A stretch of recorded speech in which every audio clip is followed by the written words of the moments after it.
नाजरीन, आप देख रहे हैं रियासत का मशहूर व मकबूल यूट्यूब चैनल बज़्म आईना। वकील साहब पोस्ट सैयद कुदरतुल्लाह क़ादरी वकील साहब एक बार फिर करनूल की इंतहाई ज़रूरी सनसनीखेज़ ख़बर के साथ आपके रूबरू हाजिर हूँ। ख़बर ये है कि मिनिस्टर टी.जी. भरत ने आज अपने दफ्तर में एक प्रेस कॉन्फ्रेंस का इनेकाद अमल में लाया।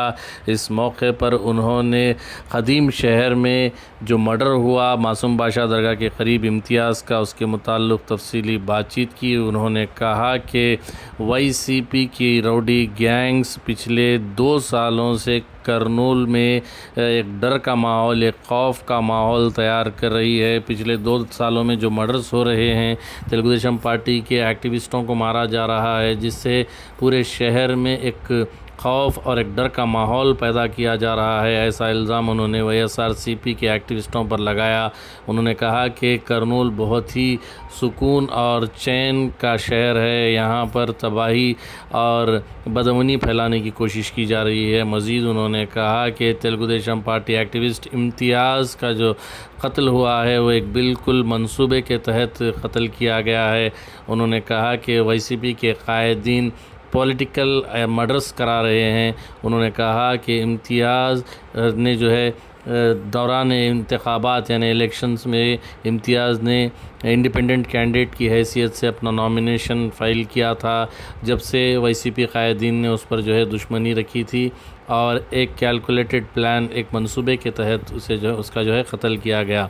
उन्होंने कहा कि उसी वक्त वाईसीपी मेंबर्स ने उसे जो है जान से मारने की धमकी भी दी थी। इस तरीके से बाद में इम्तियाज़ ने जो है तेलुगु देशम पार्टी ज्वाइन कर ली और इम्तियाज़ जो है हमेशा वाईसीपी के जो इंक्रोचमेंट्स हैं हंद्री रिवर में, यानी हंद्री नदी में जो वाईसीपी के कायदीन एक इंक्रोच कर रहे हैं, उसके ख़िलाफ़ जो है आवाज़ उठानी शुरू कर दी। तो जब भी जो है इम्तियाज़ को बड़े पैमाने पर धमकियाँ दी गई और उसका जो है आखिरकार मर्डर भी किया गया। पिछले 2 सालों में जो है 3 मर्डर वाईसीपी के कायदीन ने जो है तेलुगु देशम एक्टिविस्टों पर किए हैं। ऐसी बात टी.जी. भरत मिनिस्टर ने बताई। उन्होंने कहा कि पुलिस से पहले मुझे हर चीज़ का इन्फॉर्मेशन आ रहा है, लेकिन पुलिस और इंटेलिजेंस इसको पकड़ने में मुकम्मल तौर पर नाकाम होते नज़र आ रहे हैं। उन्होंने कहा कि पुलिस को चाहिए कि इस मैटर को सीरियस तौर पर लें और टी.जी. भरत ने बताया कि वो अनकरीब चंद्रबाबू नायडू से मिलने जा रहे हैं और करनूल के पूरे हालात जो है चंद्रबाबू नायडू वज़ीर आला के सामने रखेंगे। उन्होंने कहा कि अगर वाईसीपी इस तरीके से मर्डर्स करती रही तो वो खामोशी से देखते नहीं रहेंगे। मज़ीद उन्होंने कहा कि 1994 से 2004 तक तेलुगु देशम हुकूमत ने जो है मुकम्मल तौर पर कामयाबी के साथ जो है हुकूमत की और फैक्शनिज़म कहीं नहीं हुआ, लेकिन अब फिर से जो है फैक्शनिज़म बढ़ता जा रहा है। उन्होंने कहा कि अगर ऐसा रहा तो शहर में बहुत बड़े पैमाने पर बदअमनी फैलेगी। नाज़रीन, तमाम प्रेस मीट जो है तकरीबन 25 मिनट की है। अगर आप पूरा सुनना चाहते हैं तो मुकम्मल तौर पर ये वीडियो देखें ताकि टी.जी. भरत मिनिस्टर ने क्या कुछ कहा है आपको बआसानी समझ आ सके। आप देखिए खुसूसी रिपोर्ट। सैयद कुदरतुल्लाह क़ादरी वकील साहब को दीजिए इजाज़त। अगर आप हमारे चैनल को अब तक सब्सक्राइब नहीं किए हैं तो ज़रूर सब्सक्राइब करें, लाइक करें, शेयर करें, कमेंट करें, बेल बटन दबाना ना भूलें ताकि लेटेस्ट वीडियोस आप तक बआसानी से दस्तयाब हो सके। అందరికీ నమస్కారం. ప్రింట్ మీడియాకి ఎలక్ట్రానిక్ మీడియాకి సోదరులకు అందరికీ నమస్కారం. ఈ మధ్య మీ కర్నూలులో ఇమ్తియాజ్ అనే పిల్లవాడు 6th వార్డుకు సంబంధించిన అతన్ని మర్డర్ చేయడం జరిగింది. మీకు కూడా అందరికీ ఐడియా ఉంటుంది. ముందుగా మీ నుంచి నేను వినాలనుకుంటున్నా, బిఫోర్ నేను చెప్పే అసలు మీకు ఏం తెలుసు దాని గురించి, మీకు వచ్చిన ఇన్ఫర్మేషన్ ఏమి, ఎందుకంటే మీరు ప్రెస్ కదా, మీకు ఇంకా ఇన్ఫర్మేషన్ ఎంతవరకు తెలుసు ఐ వాంట్ టు అండర్స్టాండ్. ఇప్పుడు ఆయనను చంపారు, దేనికి చంపారు అనేది మీకు ఇన్ఫర్మేషన్ ఉంది, చెప్పండి. మీరు నన్ను క్వశ్చన్ చేస్తారు, anyways I answer later, but మీకు ఏం తెలుసు ఇన్ఫర్మేషన్? రెండు అంశాలు ఉన్నాయి కదా, ఇంతియాజ్ డమ్మీ అభ్యర్థిగా నామినేషన్ ఇచ్చారా ఒకటి, ఇంకోటి అందులో ఏదో కబ్జా విషయం బయట పెట్టడానికి ఏదో ఉంది. అది నేను మీకు ఫోన్ చేసి చెప్పా. అది మీ వరకు తెలుసు, తెలియని వాళ్ళకి అడుగుతున్నా. విషయంలో అంత ఫ్రెండ్సే వాళ్ళు గొడవపడి పెట్టి చంపారనేది ఒకటి. అది. సో అదే మేజర్ ఇన్ఫర్మేషన్ బయటికి పోయిందనమాట. సో బేసిక్లీ అది ఎట్లా చెప్పారంటే, మర్డర్ చేసిన విషయంని ఏదో 5,000 10,000ది పంచాయత్ జరుగుతుండే, దానికోసం చంపేసినారు అంటే ఏదో గొడవ మాట పెరిగి చంపేసినారు అనేది సబ్జెక్ట్. అసలు దీని వెనుక చాలా కుట్ర ఉంది, దీని వెనుక చాలా ప్లాన్డ్ మర్డర్. ఇది చాలా ప్లాన్డ్ మర్డరు. ఎందుకు చెప్తున్నానంటే, మావాడు దాంట్లో A4 ఒక ముద్దాయి ఉన్నాడు. ఆ A4కి సంబంధించిన అతను తెలుగుదేశం పార్టీకి సంబంధించిన పిల్లవాడు. ఆయనని దీంట్లో ఆయనను వాడుకున్నారనమాట ఒక రకంగా. బయటికి పిలిపించే దాంట్లోనో సంథింగ్ హ్యాపెండ్. అది ఎగ్జాక్ట్గా ఏమంటే ఆయనతో మాట్లాడితే ఇంకా క్లారిటీ వస్తుంది. ఆయన ఒక సబ్జెక్ట్లో పిలిపించుకొని ఆయనని ఇమ్తియాజ్ని బయటికి పిలిపించుకొని గొడవ పెట్టించి చంపేశారు. యాక్చువల్గా ఏమంటే, ఇమ్తియాజ్ పిల్లవాడు ఎలక్షన్ల ముందు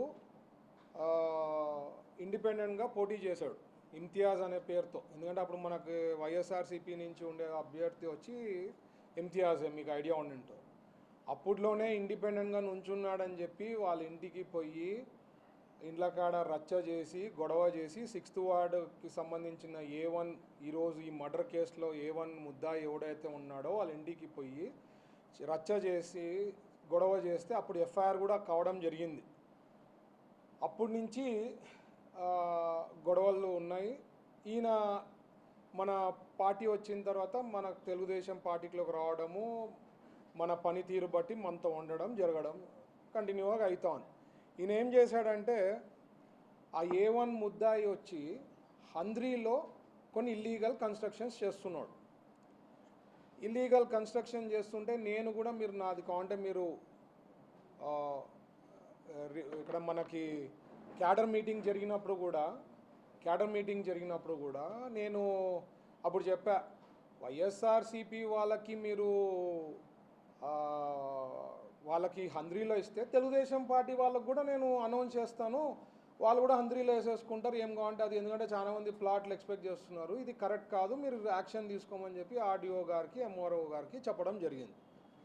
అట్లా కంటిన్యూస్గా, ఎందుకంటే ఆయన చెప్తుండే, సార్ ఇట్లా ఇల్లీగల్ హంద్రీలో పెడుతున్నారు, మరి మాకేం న్యాయము, వాళ్ళకి పార్టీ లేదు ఏమీ లేదు, ఇంకా దౌర్జన్యాలు ఇంకా అరాచకాలు ఇట్లా జరుగుతుంది అంటే యాక్చువల్గా చాలా జరుగుతున్నాయి. ఆ A1 ముద్దాయి ఈజ్ అ పెద్ద ఫ్రాడ్స్టరు, కాంట్రాక్ట్ మర్డరరు, చాలా ఇష్యూస్ ఉన్నాయి ఆయన పైన. ఆయన చాలా సంబంధించిన చాలా ప్రాబ్లమ్స్, చాలా వార్డులో కూడా ఇష్యూస్ చాలా ఉన్నాయి. బట్ ఇది ఈ స్పెసిఫిక్ దాంట్లో ఎందుకంటే రెడ్ హ్యాండెడ్గా దొరికాడు, అన్నీ జరుగుతూ ఉంది. సబ్జెక్టు MROతో ఫాలోఅప్ చేస్తే వాళ్ళు MRO వాళ్ళు వచ్చి వాళ్ళు పోలీస్ బందోబస్తు తీసుకొని కొన్ని ఇరగొట్టడం జరిగినాయి. దాని తర్వాత మరి నాకు ఇమ్తియాజ్ ఫోన్ చేసి, అన్నా వాళ్ళు వచ్చిపోయింది కరెక్టే, కొన్ని చేశారు, ఇంకా కొన్ని ఉన్నాయి అంటే కంప్లైంట్ ఇస్తే చంపేస్తారా, నాకు అర్థం కాలే. అంటే కంప్లైంట్ ఇచ్చి ఇల్లీగల్గా చేస్తుంటే చంపేస్తారా అన్న స్టైల్ ఉంది. వైఎస్ఆర్సీపీ నాయకులు ఎట్లున్నారంటే వాళ్ళ అరాచకాలుకి హద్దు ఉండదన్నమాట. ఈరోజు కూడా ఫర్ ఎగ్జాంపుల్ ర్యాలీ చేస్తున్నారు. ఆల్రెడీ లాస్ట్ టైము నేను ఈ ర్యాలీస్ ఏమన్నా ఉంటే నేను ఎస్పీ గారికి రిక్వెస్ట్ చేసిన, వాళ్ళు అదే పనిగా మాకు మొరేన్ కాడికి వచ్చి తిక్క చేష్టలు తిక్క పనులు చేస్తున్నారు, ప్రవోక్ చేసే పనులు చేస్తున్నారు. ఎందుకంటే వాళ్ళ దగ్గర ఇట్లా నైజం ఉండేది, రెచ్చిపోయేది, ఇప్పుడు చేసే పనులు ఉన్నాయి, ఇట్లాంటివి అవాయిడ్ చేయండి, వేరే రూట్ తీసుకోపోండి అని చెప్పా. మరీ 5 రోడ్ దగ్గర పోలీస్ వాళ్ళు అట్లా చెప్పినా కానీ దూరి మరీ ఇట్లే వచ్చారు. అంటే వాళ్ళ నేచర్ ఏమంటే గొడవ పడాలా, ఏదో ఒకటి ఇష్యూ చేయాలా, లేనిది సృష్టించాలా అనే నైజం వాళ్ళకు ఉందన్నమాట. So coming back to this, ఈ సబ్జెక్ట్లో నాకు ఫోన్ చేసి చెప్తే నేను ఇమీడియట్గా చెప్పాను. సో ఈయన కంప్లైంట్ ఇస్తున్నాడు, వెంటపడుతున్నాడు ఇల్లీగల్ కన్స్ట్రక్షన్స్. ఎందుకంటే ఆ రోజు కానీ MRO వాళ్ళు క్లియర్ కట్గా తీసుకొనేసి యాక్షన్ తీసేసుకొని ఆ బిల్డింగ్స్ కానీ అవి ఏమున్నా ఇల్లీగల్ కన్స్ట్రక్షన్స్ అన్నీ క్లియర్ చేసి నింటే ఈరోజు ఆ పిల్లవాడు బచావ్ అయ్యేవాడు. జస్ట్ బికాజ్ ఆయన వెంటబడి అది ఇల్లీగల్గా ఉంది కాబట్టి ఆయనకు వెంటబడి చేసిన దానికి ఆయనను చంపేయడం జరిగింది. దీనికి ఇంకా ఏమంటే నాకు వచ్చిన ఇన్ఫర్మేషన్ కూడా పోలీస్ వాళ్ళకి రాలేదు. I'm surprised. ఇంటెలిజెన్స్ ఏం చేస్తుందో నాకు అర్థం కాలే. నాకు వచ్చిన ఇన్ఫర్మేషన్ ప్రకారము ఇమ్తియాజ్ పిల్లవాడు తర్వాత మెహబూబ్ అని ఖాన్ బ్రదర్స్కి థ్రెట్ ఉంది, చంపే దాంట్లో ఉన్నారు సార్, ఇన్ఫర్మేషన్ నాకు వచ్చిందనమాట. నేను ఇమ్తియాజ్కి చంపడము ఇది ఏముంటుంది అనేది నేను ఇమ్తియాజ్కి చెప్పలే, సిఏ గారికి కాషన్ చేసింది, ఖాన్ బ్రదర్స్కి కాషన్ చేశా. ఇట్లా ఉంది ఆయన పైన వాళ్ళు ఈ మధ్య ఏదో గొడవ పడితే ఆల్రెడీ ఆ పర్టికులర్ ఎవరైతే ముద్దాయిలు ఉన్నారో జైల్లో ఉండి రిలీజ్ అయ్యేప్పుడు నేను తొందరలో వస్తాను అని చెప్పి అక్కడ చెప్పిన మాట, ఈ త్వరలో వస్తామని చెప్పిన మాట, అక్కడ జరిగిన ఇన్ఫర్మేషను, ఆడ జైల్లో నుంచి వచ్చిన ఇన్ఫర్మేషన్ నాకు వచ్చింది. నేను సర్ప్రైజ్ ఏమవుతున్నానంటే ఇంటెలిజెన్స్ డిపార్ట్మెంట్ వాళ్ళకి ఎందుకు తెలియదు ఇది, నాకు వచ్చిన ఇన్ఫర్మేషన్ ఎందుకు తెలియదు, పోలీస్ వాళ్ళకి ఎందుకు తెలియలేదు అనేది నేను చాలా బాధాకరం. ఎందుకంటున్నా అంటే ఇంటెలిజెన్స్ వాళ్ళు ఎమ్మెల్యేలు ఎక్కడ మూవ్మెంట్ అవుతున్నారో తెలుస్తుంటుంది, మినిస్టర్లు ఎక్కడ మూవ్ అవుతుంటారో తెలుస్తుంది, పైలట్ కారు బార్డర్ దాటిందా బార్డర్ దాటలేదా తెలుస్తుంది, ఏ గన్మ్యాన్ పోయినాడు ఏ గన్మ్యాన్ రాలేదు వాళ్ళకి ఇన్ఫర్మేషన్ ఉంటుంది. మేము సినిమాకి పోయినామా, సినిమాకి నుంచి వచ్చినామా, ఏ రెస్టారెంట్ పోయినామా, ఇవన్నీ వాళ్ళు మా గురించి. మరి ఇక్కడ రౌడీలు ఉన్నారు, కర్నూల్లో ఏం జరుగుతుందో తెలుసుకునే బాధ్యత ఇంటెలిజెన్స్ పైన ఏమైంది, why they have not taken this information and why police have not taken action అనేది నేను పెద్ద నాకు క్వశ్చన్ మార్క్. ఎందుకంటే చాలా బాధగా 35 ఏళ్ళ పిల్లవాడు జస్ట్ బికాస్ కంప్లైంట్ ఇచ్చి వెంట పడినాడనే ఉద్దేశంతో ఆయనను చంపేస్తాం. ఇప్పుడు ఆయన ఆత్మశాంతి కావాలంటే ఇప్పుడు ఏం జరిగిందో ఈ సబ్జెక్ట్లో హంద్రీలో ఏమైతే ఇల్లీగల్ కన్స్ట్రక్షన్స్ ఉన్నాయో అట్లీస్ట్ ఈ వీక్లో నేను అయిన తర్వాత ఎంఆర్ఓ గారికి కూడా ఫోన్ చేసిన ఉండే వాస్తవం. ఎంఆర్ఓకి చెప్పిన ఆయన ఆత్మశాంతి కలగాలంటే అట్లీస్ట్ మీరు ఇప్పుడైనా యాక్షన్ తీసుకొని కంప్లీట్గా ఏమైతే ఇల్లీగల్ కన్స్ట్రక్షన్స్ ఉన్నాయో తీసేయండి. లేదు మీరు అట్లే కంటిన్యూ చేస్తుంటే నేను తెలుగుదేశం పార్టీ క్యాడర్కి చెప్తా, తెలుగుదేశం వాళ్ళ నాయకులకి చెప్తా, పోయి హంద్రీలో వేసుకోండి అయ్యా, ప్లాట్లు వేసుకోండి అని చెప్తా. నేను ఏదో డెసిషన్ తీసుకోండి, ఒకరికొక న్యాయం ఒకరికొక ఇది అంటే వాళ్ళు రౌడీలు అని చెప్పి భయపడుతున్నారా ఆఫీసర్సు లేకపోతే ఏమి? I'm really surprised.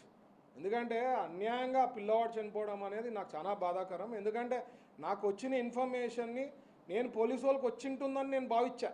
Second thing ఆయనను అటాక్ చేస్తారనేది నేను ఊహించలే. నేను ఇంకా ఫర్దర్ ఏమంటే మా వానికి ఖాన్ బ్రదర్స్కి ప్రాబ్లం ఉంది అని చెప్పి, ఎందుకంటే వీళ్ళు ఏమంటే రీల్స్ సోషల్ మీడియాలో పెట్టడము, ఏమైతే అన్యాయం జరుగుతుందో అవి తీసుకొని హైలైట్ చేస్తున్నారనే ఉద్దేశంతో వీళ్ళపైన థ్రెట్లు రావడం ఇది అంటే ఎక్కడికి పోతా ఉంది సిస్టమ్. ఒకటి నాకు గుర్తుందండి, ఫాదర్ ఎమ్మెల్యేగా ఉన్నప్పుడు 99 నుంచి 2004లో అప్పుడు ఫ్యాక్షనిజం ఫుల్ తగ్గిపోయింది కర్నూలు డిస్ట్రిక్ట్లో. మీకు ఐడియా ఉందో లేదో, అప్పుడు తెలుగుదేశం గవర్నమెంట్ చంద్రబాబు గారి లీడర్షిప్లో అప్పుడు ఫర్ సమ్ రీజన్ ఏం జరిగిందో మీ అందరికీ తెలుసు, ఫ్యాక్షనిజం అనేది టోటల్ తుడిచిపెట్టేసినారు అప్పుడు. సో ఇప్పుడు రౌడీలు ఏం చేస్తున్నారు, రౌడీ ఎలిమెంట్స్ ఏముంది ఐడెంటిఫై చేసుకొని మీరు సీరియస్గా యాక్షన్ తీసుకుంటే బాగుంటుంది. లేదు అంటే ప్రతి పార్టీలో ఉంటారండి, మంచి వాళ్ళు ఉంటారు, చెడ్డ వాళ్ళు ఉంటారు, అక్కడ మర్డర్ చేసే వాళ్ళు ఉంటారు, తెలుగుదేశం పార్టీలో మర్డర్ చేసే వాళ్ళు ఉంటారు. బట్ నాయకత్వం ఎట్లుంటుందో దాన్ని బట్టి నడుచుకొని పోయే దాంట్లో ఉంటారు. ఎందుకంటే ఒక నాయకుడు ఎమ్మెల్యే కానీ మినిస్టర్గా ఉంటే వాళ్ళ క్యాడర్ ఏమంటే రే బాబు కరెక్ట్గా ఉండండి, పొరపాట్లు చేయొద్దండి అంటే సిస్టమేటిక్గా ఉంటారు. పార్టీ లైన్స్ ఏమున్నాయో అవి సిస్టమేటిక్గా ఉంటారు, ఏ పార్టీలైనా ఉంటారు. But party leader makes a difference. ఆడ పార్టీ లీడర్షిప్లో లోపం ఉంది కాబట్టే మీకు ఈరోజు అన్ని సమస్యలు అన్ని ప్రాబ్లమ్స్ వస్తున్నాయి. ఏవైతే అవి వద్దంటామో అవి ప్రొవోక్ చేసే దాంట్లో ఉంటారు. ఈరోజు మీకు తెలుసు రాజమండ్రిలో ప్రియాంక ఒక డాక్టర్ది చనిపోయిండేది హిట్ అండ్ రన్ కేసు. ఇప్పుడు వాళ్ళ నాయన వాళ్ళు పోరాడతారు, అవతల వాళ్ళు ఎవరో తెలియదు అంటే పోరాడి ఏమైనా చేస్తే వాళ్ళని చంపేస్తారా? అంటే కంప్లైంట్ ఇస్తే చంపేస్తారా? ఇది ఎక్కడా న్యాయమో నాకు అర్థం కాలేదు ఇప్పుడు వరకు అండి. మీరు కౌంటర్ రికార్డ్స్ తీసుకొని చూడండి, కర్నూలులో నా అసెంబ్లీలో మనకి పవర్లో వచ్చిన తర్వాత, మన గవర్నమెంట్ వచ్చిన తర్వాత, ఎన్డీఏ ప్రభుత్వం వచ్చిన తర్వాత 3 నుంచి 4 మర్డర్లు జరగడం జరిగింది. అందరూ కూడా వైఎస్ఆర్సీపీ పార్టీకి సంబంధించిన వాళ్ళే ఉన్నారు దీంట్లో. సో నేను చెప్పేది ఏమంటే ఐ థింక్ ఇంటెలిజెన్స్ కానీ పోలీస్ కానీ they have to be very serious, strict. మీ రోల్ అది, మీరు అది స్ట్రిక్ట్గా తీసుకోకండి, లైట్గా తీసుకుంటే ఇట్లా అన్యాయంగా బలైపోయే దాంట్లో అమాయకులు బలైపోతారు. ఎందుకంటే వాళ్ళు ఏదో వచ్చి ముందుకు వచ్చి ఉండే వాస్తవాలు తీసుకొని వచ్చి గవర్నమెంట్కి చెప్పో లేకపోతే మాకు చెప్పో సార్ ఇట్లా ఇల్లీగల్ యాక్టివిటీసో ఇల్లీగల్ థింగ్స్ హ్యాపెనింగ్ అనేవి చెప్తామని చెప్తే వాళ్ళ మీద మీరు మర్డర్లు చేయడం అనేది చాలా అన్యాయం. ఇది ఎంత ప్లాన్డ్ అంటే 2-3 వీక్స్ బిఫోర్ నుంచి ఆ A1 ముద్దాయి కర్నూలులో లేడు. ఆల్రెడీ A2 ఆర్ A3కి A3కి డబ్బులు ఇచ్చి ఆయనని మేనేజ్ చేసి అంటే డబ్బులు ఇచ్చి ప్లాన్ చేసి కాంట్రాక్ట్ కింద చేసి చంపమని చెప్పి ప్లాన్ చేసినారు అనేది తెలుసు. ఆల్రెడీ ఆ మర్డర్ మననే పోయి వచ్చాడు. ఎవరైతే A2నో A3నో. ఇంకోటి ఇప్పుడే మా అడ్వకేట్ గారు చూపిస్తున్నారు చూడండి. చనిపోయేక ముందే 1 వీక్ ముందు ఇది పెట్టారంట సోషల్ మీడియాలో. 1 వీక్ ముందు 1 వీక్ ముందు అంటే ఇది అందరికీ ఓపెన్ ఇన్ఫర్మేషనే కదా. 1 వీక్ ముందు ఇది. దీన్ని కూడా మార్చలేడు, దీని కూడా డేట్లు అడ్జస్ట్ చేయలేరు. వైఎస్ఆర్సీపీ వాళ్ళకి దీన్ని ఏం చేయలేరు. ఇదే చెప్తున్నా, ఉండే వాస్తవాలు కదా. ఇది ఎవడేం టచ్ చేయలేరు. ఫేస్బుక్లో వాంది పెట్టి RIP రిప్ పెట్టేశారు. ఎక్కడండి ఇది ఏమవుతుంది? సో ఐఎమ్ సేయింగ్ సీరియస్లీ, కట్టి వీళ్ళు ఎవరైతే A1 A2 A3 వాళ్ళకి పైన ఉండే కేసులు కరెక్ట్గా ఇన్వెస్టిగేషన్ పోయి వాళ్ళకి సరైన శిక్ష పడకపోతే నేను I will also be after them. CIDకి పోతా, లేకపోతే CBIకి పోతా. ఇది అయిన తర్వాత రేపు ఎట్లయినా ఎల్లుండి చంద్రబాబు గారిని కలిసినప్పుడు బ్రీఫింగ్ ఇస్తా. సార్కి ఇట్లా జరిగింది, ఇది ఇంత అన్యాయం జరిగింది సార్, జరిగిండే వాస్తవాలు ఇవి. 3 మర్డర్లు అయినాయి. 3 మర్డర్లు కూడా ఇంతవరకు ఇది దాంతో కలిపితే 4 కావచ్చు. ఇవన్నీ కూడా వైఎస్ఆర్సీపీకి సంబంధించిన నాయకులు ఉన్నారు ఇవన్నీ. సో ఇది కాక ఇంకా ఒకటి ఏమిన్నానంటే, ఓ పెద్ద మనిషి ఓల్డ్ టౌన్లో ఆయన ఎమ్మెల్యే కావాలనో మినిస్టర్ కావాలనో లేకపోతే చీఫ్ మినిస్టర్ కావాలనేది ఒక పెద్ద మనిషి ఉన్నాడు. ఆ పెద్ద మనిషి ఏమంటే ఈ చంపిన వాళ్ళకంతా బెయిల్ ఇవ్వడము, డబ్బులు ఇచ్చి అంటే ఏమనుకున్నారంటే మర్డరర్లని లేకపోతే రౌడీలని బ్యాక్ సైడ్ పెట్టుకుంటే టికెట్ ఇస్తారనో లేకపోతే ప్రజలు వాళ్ళకు ఓటేస్తారనో ఎట్లా భావిస్తున్నారు అంటే వాళ్ళ మైండ్ సెట్ నాకు అర్థమవుతాలే. వైఎస్ఆర్సీపీ కాడ ఉండే లీడర్లు కొంతమంది వాళ్ళ ఆలోచనలు ఎట్లుందంటే ఇట్లా చేస్తే మాకు ఇస్తారో అనుకుంటున్నా. అంటే ఎందుకంటే జగన్మోహన్ రెడ్డి గారు వాళ్ళ పార్టీ వచ్చి గొడ్డల పార్టీ, వాళ్ళ థింకింగ్ అట్లుంటుంది. మేము అట్లా చేసి మేము ఇట్లుంటే ఆయన ఏమైనా ఇస్తాడనుకొని అట్లా భావించి వీళ్ళకి సపోర్ట్ చేస్తున్నాడా నాకు అర్థమవుతాలే. ప్రజలు ఎవరు ఇదంతా అప్రిషియేట్ చేయరండి. మీ అందరికీ తెలుసు, ప్రజలు సేవ చేసే వాళ్ళకి పనులు చేసే వాళ్ళకే ఓటేసి గెలిపిస్తారు. పనులు బాగుండి మంచిగా ఉండే వాళ్ళకే టికెట్ ఇస్తారు మా పార్టీల్లో. మీ పార్టీలో మరి ఏమో ఆ స్టైల్ ఉందేమో నాకు తెలియదు కానీ బట్ చాలా బాధాకరం. ఈ రకంగా బిహేవ్ చేసుకుంటూ పోతే మాత్రం దెర్ ఈజ్ నో ఎండ్. ఇంకొకటి చెప్పాలండి, 6th వార్డులో సేమ్ 6th వార్డులో మొన్న నేను డోర్ టు డోర్ పోతున్నా. డోర్ టు డోర్ పోతే ఇప్పుడు మీ పార్టీకి సంబంధించిన వాళ్ళు ఎవరన్నా ఉంటారు, నేను కాదంటలేను. నీకు ఇష్టం లేకపోతే రావద్దు బయటికి, లేకపోతే లోపల ఉండు. నేను పోయినప్పుడు మిస్బిహేవ్ చేసి మా వాళ్ళతో బూతులు మాట్లాడితే ఎట్లా ఊరుకుంటారో అని చెప్పాను. Okay, anybody be calm. నీ కాడ ఎట్లున్నారో జనాలు, నీ కాడ ఉండే క్యాడర్లు ఉన్న ప్రతి వాళ్ళ దగ్గర పార్టీ దగ్గర అన్ని రకాలు అందరూ ఉంటారు. అది మీరు గుర్తించాలని చెప్తున్నా. మీ వాళ్ళకి నేర్పించండి, చెప్పండి. ఒక లీడర్ అంటే చెప్పాలా, ఏమైనా తప్పులు ఉంటే సరిచేయాలా. అదే అప్పుడు లీడర్షిప్ అనేది. మనం వాళ్ళని ప్రోత్సాహం చేసుకుంటూ పోతే దెర్ ఈజ్ నో ఎండ్. ఇప్పుడు ఆ రోజు జరిగింది. తర్వాత ఇంకొక సబ్జెక్ట్ ఏమంటే 6th వార్డులో సంబంధించిన మా వాళ్ళు కొంతమంది కంప్లైంట్, ఇల్లీగల్ స్లాటరింగ్ జరుగుతోంది, దెర్ ఈజ్ నో లైసెన్స్. నాకు వెంటనే ఇన్ఫర్మేషన్ వచ్చింది, ఇల్లీగల్ స్లాటరింగ్ జరుగుతోంది అది అండి. నేను పంపిస్తే విజిలెన్స్కి పంపించా, కమిషనర్ వాళ్ళకి పంపించిన, నాకు వచ్చిన డీటెయిల్స్. మరి వాళ్ళు పోయి చేసి సీజ్ చేసినారు. అంటే ఇప్పుడు అక్కడ సీజ్ చేసినాడు చెప్పినోనికి మర్డర్ చేసేస్తారంటారా? ఏటికండి ఇది? What is this? This is not Kurnool. This is not the way people were there. ఈ రకమైన రాక్షస బుద్ధి, రాక్షస బ్లడ్ ఎక్కిస్తున్నారు వైఎస్ఆర్సీపీ వాళ్ళు.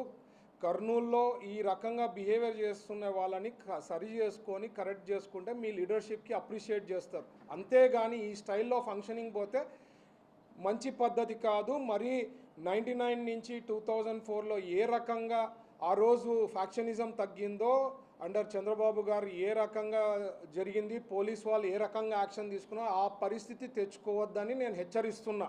అట్లా కానీ పోయిందనుకోండి తప్పదు. ఏమన్నా వాళ్ళు యాక్షన్స్ తీసుకున్నారనుకో అప్పుడు బాధపడాల్సిన పరిస్థితి వస్తుంది.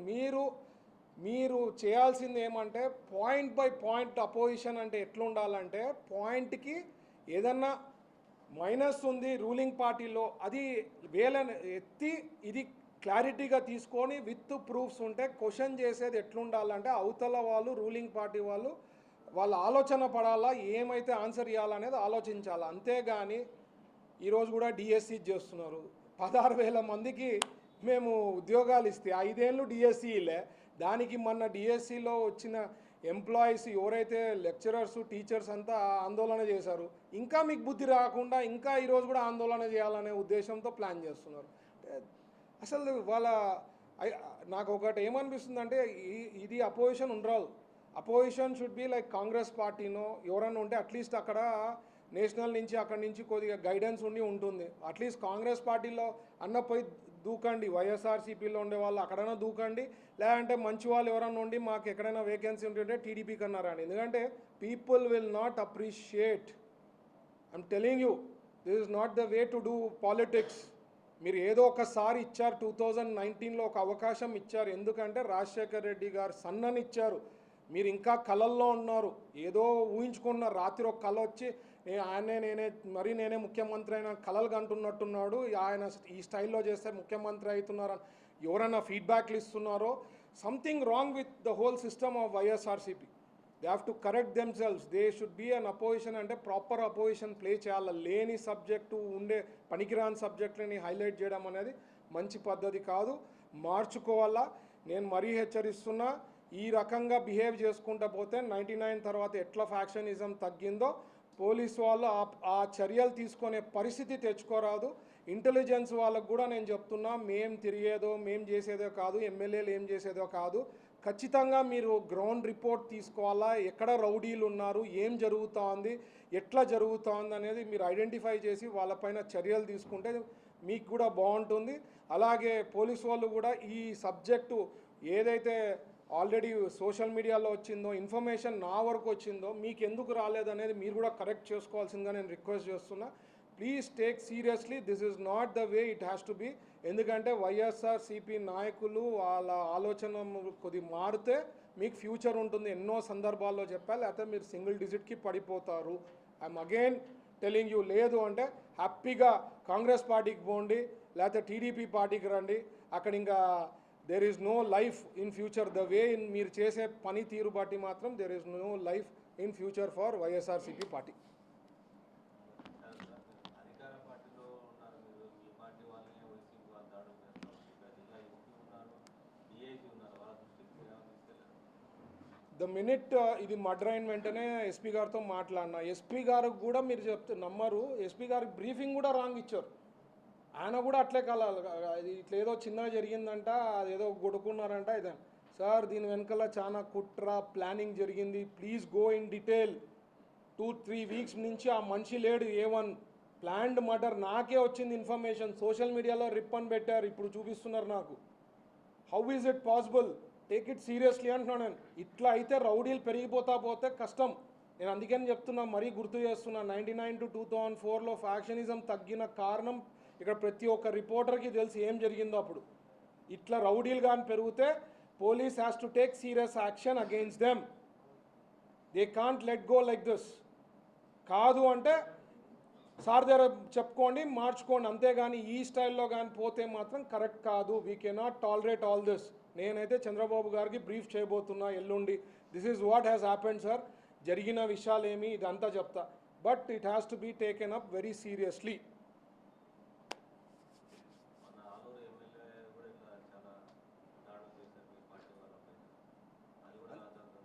అందుకనే ఆలూరు ఎమ్మెల్యే గారిది జరిగినప్పుడు ఆయన యాక్షన్ తీసుకొని లోపల పెట్టారు కదా. ఇప్పుడు వాళ్ళు వైల్డ్ వెళ్ళిపోతున్నారు. వాళ్ళు చేసే అంటే జాంబీస్ అని ఒక మూవీస్ ఉంటాయి, మీరు జాంబీ వాళ్ళకి కొద్దిగా ఇప్పుడు ఎక్కినట్టు ఉంది. వైఎస్ఆర్సీపీలో వాళ్ళకి కొద్దిగా జాంబీ స్టైల్ ఎక్కినట్టు ఉంది. అంటే వాళ్ళకి తెలుస్తలేదు అట్లా రౌడీ బిహేవియరు, లేకపోతే రప్ప ప్రతి ఒక్కటి. You take anything, any one is appreciating. అంటే ఆయన స్టైల్ ఎందుకు అట్లా బిహేవ్ చేస్తున్నారో నాకు అర్థం. సబ్జెక్ట్స్ మీరు కరెక్ట్గా తీసుకొని అసెంబ్లీకి వచ్చి ప్రశ్నించండి, సరైన సబ్జెక్ట్స్ మాట్లాడండి, అవి చేయాలా. కానీ ప్రతి సబ్జెక్ట్లో కూడా అరాచకము, దౌర్జన్యము, ఏం చేస్తే రౌడీయిజము ఇట్లే ఉన్నాయి వాళ్ళ style of functioning. Which is not right. You have to set right. Especially Kurnool కార్పొరేషన్ని టార్గెట్ చేస్తే ఏం సార్ లోకల్ బాడీ ఏమన్నా అంటే భయపాంతులు చేయొచ్చు అనేది అది ఒక ఆలోచన ఉండిండొచ్చు అని నేను అనుకున్నా. బట్ అందుకనే నేను పోలీస్ వాళ్ళకి ఇన్ఫర్మేషన్ ఏది వస్తుందో, ఇంటెలిజెన్స్కి ఏమైనా ఇన్ఫర్మేషన్ వస్తే యాక్షన్ తీసుకోవాలా సీరియస్గా అంటున్నాను. And why I'm saying 99 to 2004 factionism దాని తర్వాత అందరికీ తెలుసు కదా తగ్గిపోయింది. కర్నూలు కానీ రాయలసీమలో ఫ్యాక్షనిజం తగ్గింది. Reason that is one of the major reason. ఇక్కడ రౌడీలు పెరుగుతుంటే రౌడీ ఎలిమినెంట్స్ని ఏం చేయాలో చేయాలి. ఇంకా అరే నువ్వు ఆయన జైలుకి పోయి బయటికి వచ్చేప్పుడు నేను మరీ జైలుకి వస్తా తొందరలో అని చెప్పిపోతాడా? అంత దారుణమా? అంత ధైర్యమా? అంటే ఎట్లయిపోయిందంటే సిస్టంలో ఎక్కడో లూప్ హోల్స్ తీసుకొని ఏముంది ఒక 2 వారాలు 3 వారాలు మేము జైలుకు పోతాం వస్తాము ఏదో ఒకటి మేనేజ్ చేసుకుంటాము. మర్డర్ కేసు అయితే కొన్నాళ్ళు అయిన తర్వాత వాళ్ళకి డబ్బులు ఇస్తాము మేనేజ్ చేసుకుంటాము వాళ్ళని ఏదైనా ఇది somehow this is not right. This is not correct. అందుకని చెప్తున్నానండి, రెచ్చిపోవాలనే చెప్తున్నాను నేను. మన పోలీసు వాళ్ళు సీరియస్గా తీసుకోమని చెప్తున్నాను నేను. అందుకని సీఎం గారి దృష్టికి తీసుకోపోతా. This is not the way. అందుకని ఇన్ని మాటలైనా నేను కామ్గా ఉన్నా ఇప్పుడు. But this is too much. మా తెలుగుదేశం పార్టీ నాకు వచ్చిన ఇన్ఫర్మేషన్ ఎందుకు రాలేదని నేను ప్రశ్నిస్తున్నాను. నేను I'm seriously surprised. This is not the way అండి. It has to be taken up. SP గారు సీరియస్ తీసుకోవాలా. Intelligence department has to be taken. They have to take it seriously. ఏం జరుగుతుంది ఎట్లా ఏమనేది they have to take it very seriously and take action against the culprits. రౌడీలు ఇంకా చాలా మంది ఉన్నారు, వాళ్ళందరినీ కూడా ఐడెంటిఫై చేసి దే షుడ్ టేక్ యాక్షన్. అంతేనా? అంటే జరిగిన ఇన్సిడెంట్ ఎస్పీ గారికి బ్రీఫింగ్ రాంగ్ ఇచ్చేశారు. అంటే జరిగిన ఇన్సిడెంట్ నాకు ఒక ½ అవర్ 1 అవర్లోనో ఆ next day morning I didn't call him that day. Midnight అయింది ఏమనేది. నెక్స్ట్ డే మార్నింగ్కి అట్లా ఉంటే నేను చెప్పావు ఇది కాదు సార్ ఇవంతా జరిగింది, మీరు గో ఇన్ డెప్త్, నాకు వచ్చిన ఇన్ఫర్మేషన్ ఇది, ప్లీజ్ గో ఇన్ డెప్త్ అని చెప్పాను. అంటే జగన్ పర్యటించిన ప్రాంతాలు అంతా తొక్కిసలాటలు అరాచకాలు జరుగుతాయి. ఈ నెల వాళ్ళ 13 కర్నూలుకి వస్తున్నాడు. దేనికి వస్తుండు?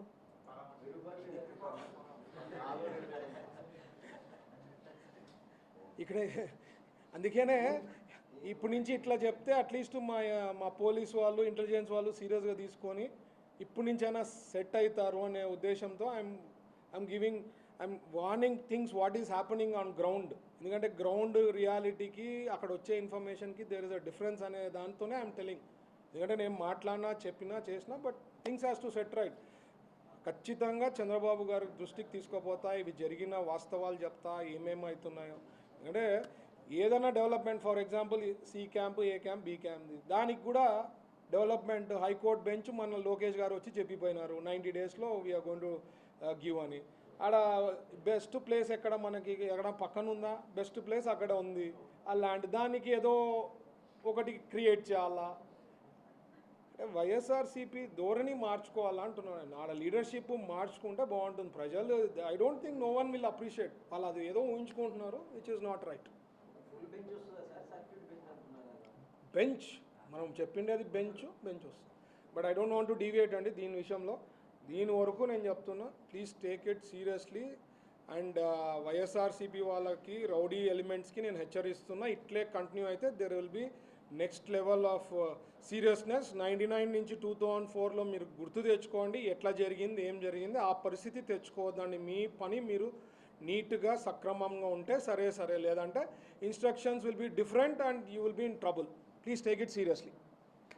ఓకే.